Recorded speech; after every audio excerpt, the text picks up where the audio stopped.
Зарем малку проблеми имаме поради последиците од војната во Иран, па ни требаат уште овие профитериве кои качуваат цени од едноставна причина што доаѓал Великден. Ајде што цените веројатно ќе рипнат поради поскапување на нафтата, има и такви кои без трунка совест ги покачија цените зашто доаѓал Великден. Покачија затоа што знаат дека луѓето ќе мора да купат нешто за своите најблиски и да им приредат празничен ручек. Малку бе милост имајте, малку Великден, најголемиот христијански празник. Зарем не ви е страв дека Господ ќе ве казни? Покажете малку сочувство кон своите сограѓани. Откажете се барем дел од ќарот. Не цел, барем дел. Ке има и за вас, но и за другите. Вака ова е чист безобразлук. И воено профитерство.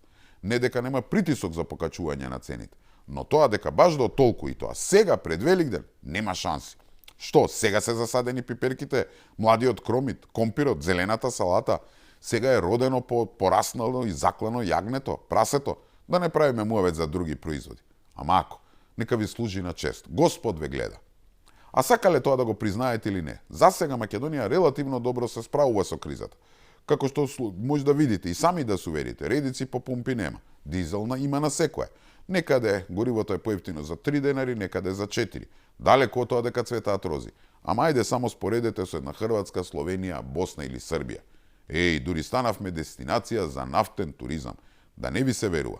Така што колку и тоа да ви е чудно, колку и тоа да ви е за неверување, во моментов Македонија и владата добро се справуваат со кризата.